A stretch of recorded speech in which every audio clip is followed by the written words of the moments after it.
Hello, welcome back to danceranch.net. Our next variation in the pickup whip is going to be an outside underarm turn. Yes, an outside underarm turn. Again, that's very similar to the one we've done before, but we're going to show you how it kind of incorporates into this whip. All right, so we're going to demonstrate and come right back and break it down. Here we go. And 1, 2, 3, and 4, 5, 6, 7, and 8.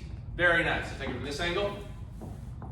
And 1, 2, 3, and 4, 5, 6, 7, and 8. We're going to do it again from this angle. One more time. And 1, 2, 3, and 4, 5, 6, 7, and 8. Good. Now, what I want you to understand about this, again, it's very similar to what you've done already, but what I'm getting you to understand is seeing the flow of this coming off of this pickup whip, all right? How it's very similar, but yet it's feels somewhat different from time to time, especially for followers, okay? So let's take it from this angle. When I come through here, again, we're getting right back to the count of 4. 1, 2, 3, and 4. Now, depending on what you're doing, I'm putting my hand on the shoulder, the outside of the shoulder here, okay? And underneath, if you're coming off of this one, ladies, you're gonna know that anytime you're doing an outside underarm turn or pass, is that you need to not forget about this as you go through and leave it back here. You gotta take this elbow off to take it with you, okay? And that's why we demonstrated that a little bit, so that you know to take it off. Now, from this angle, gentlemen, the hand is 50-50, okay? And it's on the outside of her frame and is pointing out. So if I go 5, nothing's really changed, but I'm looking at her, keeping my shoulders facing her. Count 6, I'm in the track, across the track, okay, with my footwork, but she's standing in the track, and the hand is not above her head, okay? Very key to a lot of these patterns. The hand on the outside, going outside movement, is still in the track or outside on the rail here, indicating I don't want her to go yet. Now, once I'm in this position, she's in frame, she's ready to go, I take it above her head counterclockwise, and an influence and a kind of a rotation, a turn. This is not a pass, okay?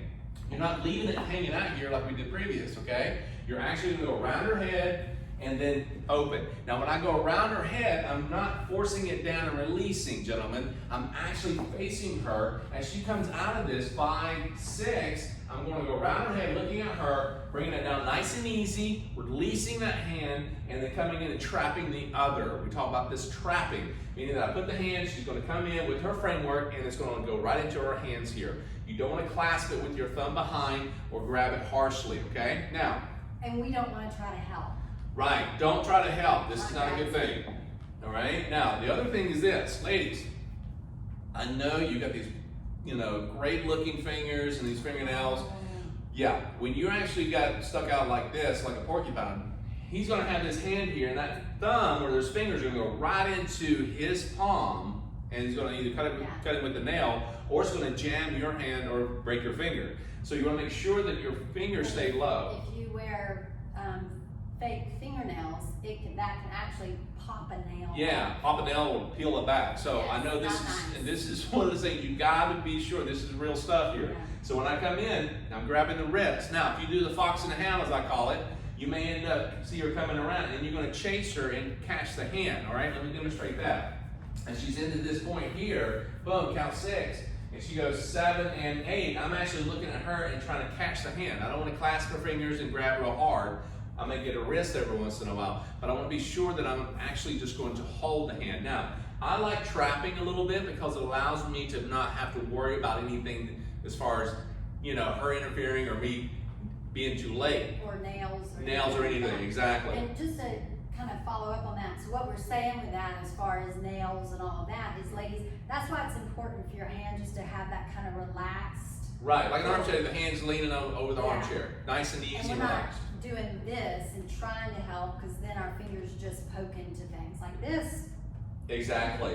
That's why I'm trying to catch in a basketball with your fingers pointed out. Not good. Okay. All right, so anyhow, now once I go in here, remember that, gentlemen, you're on this position, you trap the hand. But what do you do for the next pattern? Yeah? So there are many different options here. If you're doing a left side pass, right side pass, anything, this is a great one to do preps. Right, left. Now I can stay here and do right, left and be just fine and do a free spin or something. But also if I want to get back to this hand underneath, I can easily do that in one count, one step. I can start with the right and then easily switch to the other side. See what I'm doing? I'm going here, and I switch over, and now I'm back underneath them to the outside. So I'm back into this position, and right, left, now back underneath, I'm good to go. Cool? All right, so that's what's very important. Now, you'll notice also as we do this outside underarm turn, is that she turns open, and my body turns open a little bit, influences that right foot of hers to go out. I release this hand, which indicates I don't need it. That side goes open, the whole side, right hand, right arm, right hip, right foot, and you're out of the kind of the norm of anchor. Usually the left foot is behind for the ladies. Okay, well this is the right foot behind. You still keep your rhythm, your timing and all that.